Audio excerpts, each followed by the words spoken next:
Bismillahirrahmanirrahim. Assalamualaikum warahmatullahi wabarakatuh. Kembali lagi di Bengkel Desa. Terima kasih yang selalu mensupport video saya. Semoga bermanfaat ya. Saya selalu panjang umur, banyak rezekinya. Nah, bagi teman-teman yang belum menjalankan kewajibannya, selalu saya ingatkan untuk menjalankan terlebih dahulu. Jangan sampai pekerjaan Anda itu melewatkan kewajiban Anda. Nah, untuk kesempatan kali ini kita akan membahas tentang cara pasang ya, kopling ya, cara pasang di bagian kopling ya. Kopling itu tentunya ada kampas ganda ya, lonceng ganda, dan kampas kopling ya. Nah, kita nanti akan bagaimana cara pemasangannya. Kemudian teman-teman cara menangani kerusakan yang ada di dalam bak kopling ya, atau di bagian kopling teman-teman. Nah, teman-teman perlu diketahui sebelum melepaskan ya, ini bagi pemula. Kalau mungkin mekanik-mekanik yang sudah biasa itu tidak perlu pikir panjang ya, langsung bongkar kemudian kita ganti part yang perlu diganti dan kemudian kita pasang lagi. Nah, tapi bagi teman-teman, bagi pemula, silakan kalau mau bongkar silakan video dulu ya, video dulu, jadi nanti ketika pemasangan tidak lupa ya teman-teman ya. Nah, untuk kerusakan ya, kerusakan yang dalam kopling itu tentunya ada beberapa faktor ya. Yang pertama adalah mungkin kampas koplingnya ya.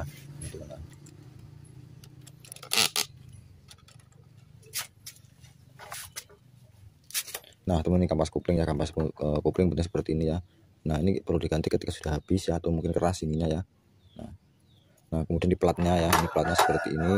Nah, platnya juga perlu diganti ketika sudah tipis ya, sudah tipis kita ganti. Kemudian rumahnya teman-teman ya, ini rumah juga penting ya. Ketika kita terlalu lambat mengganti oli atau tidak pernah diganti oli, ini sering terkikis ya di bagian ini, kemudian juga di bagian ini ya. Nah, walaupun diganti kampas kopling, sudah diganti kampas kopling dan plat kopling ya, kalau ini sudah terkikis tidak akan bertahan lama teman-teman, tidak akan bertahan lama kalau ininya sudah terkikis ya. Nah, jadi teman-teman misalkan cek kalau membongkar kopling ya, misalkan cek ininya juga, jangan tidak dicek ya ketika sudah kita ganti kampas kopling seminggu tenaga loyo lagi. Nah, penyebabnya adalah di sini ya. Nah, kemudian di bagian ini ya, yang sering mulai klotok-klotok, mungkin ada yang beranggapan stang piston. Nah, ini juga suaranya seperti stang piston teman-teman ketika ini sudah oblak ya, karena di dalam itu ada seperti apa namanya, karet rongsel ya, karet rongsel ada di dalamnya dan kita dikeling seperti ini. Nah, ketika sudah rusak atau aus, ini akan bergerak teman-teman ya. Nah, ini masih bagus ya. Nah, teman-teman silakan kalau bagian di kopling itu cukup banyak ya, ada juga loncengnya ya ini. Nah, ini lonceng yang tergerus ya, ini juga memerlukan perbaikan ya. Kita bisa ganti hanya loncengnya saja, juga bisa diganti dengan begininya. Nah, kemudian di kampas ganda teman-teman, ini kampas ganda ini juga perlu diganti ketika sudah keras dan habis, itu kita ganti karena ini juga untuk tenaganya juga ya di awal.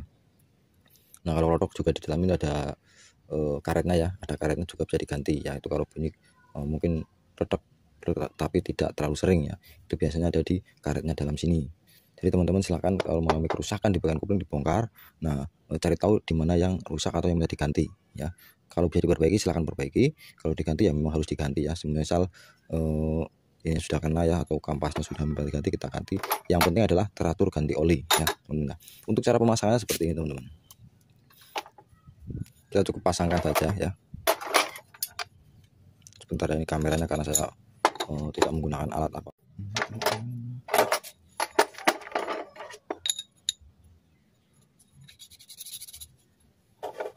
Nah, teman-teman ya, bila ini diganti ya, silakan yang keras atau yang tajam ya, silakan rasakan seperti ini, yang tajam dan yang tidak. Kalau memang diletakkan di bawah, silakan di bawah semuanya ya platnya ya.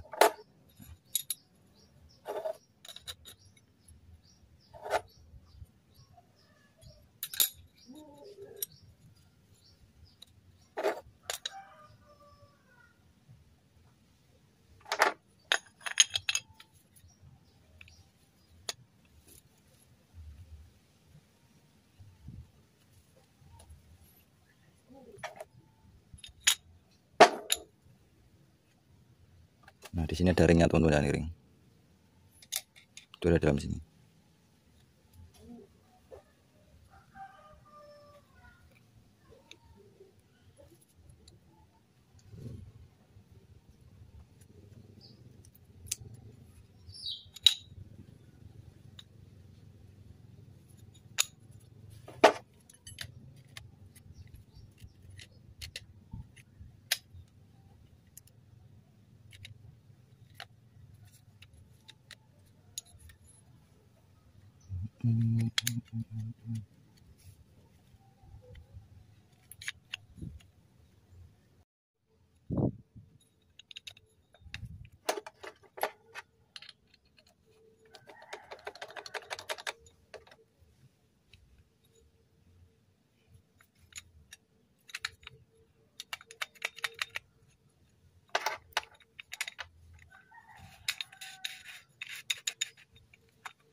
seperti ini ya, ada penampung olinya ya ini. Nah.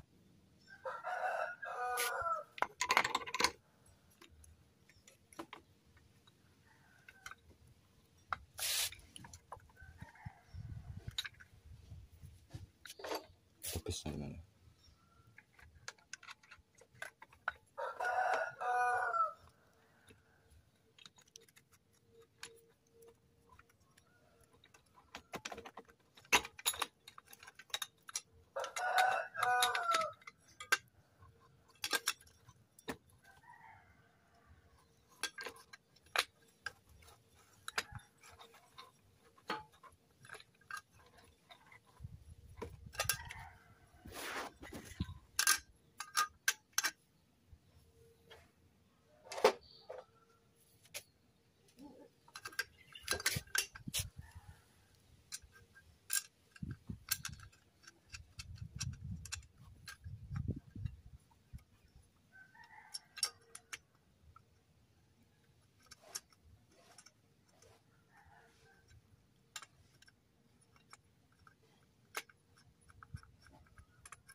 Nah, jadi seperti ya teman-teman ya cara memasangnya tadi ya. Jadi dari ini kemudian ini ya. Nah, kemudian juga loncengnya sama dengan rumah kuplingnya itu bersamaan ya. Kemudian ini ya tempat olinya atau penampungan oli. Nah, kemudian tutup ini ya, penampungan oli juga. Kemudian platnya ya, plat kupling atau bisa kalau misal belum tentu semisal seperti per kuplingnya ya. Seperti per kuplingnya ya, kita baut berlawanan dulu. Nah, kemudian setelah pasang seperti ini, kita tinggal pasang bak kuplingnya teman-teman ya. Nah, mungkin teman-teman kalau yang mau belum tahu juga ini ya, pokoknya seperti ini. Nah, yang tandanya itu ada tandanya teman-teman ya, atau topnya. Nah, semisal ini ya, tanda ini. Nah, titik ini ya. Titik ini kita harus samakan dengan garis ini. Nah, jadi seperti ini teman-teman ya. Nah, jadi ini harus sama ya atau rata teman-teman. Kemudian nanti baru kita menggunakan ini ya, kita pasang. Ya, kita pasang seperti ini. Nah, kalau misal mesin turun mesin seperti ini, kita bisa lakukan dengan cara di iringkan ya, bahasa iringkan atau apa ya, seperti ini tuh bisa ya. Balik seperti ini. Nah, kemudian kalau yang belum, kita bisa memakai gemuh ya, gemuh atau paslin teman-teman agar supaya itu enak dipasang ya, ini tidak lepas. Jadi seperti itu teman-teman, semoga bermanfaat. Terima kasih. Wassalamualaikum warahmatullahi wabarakatuh.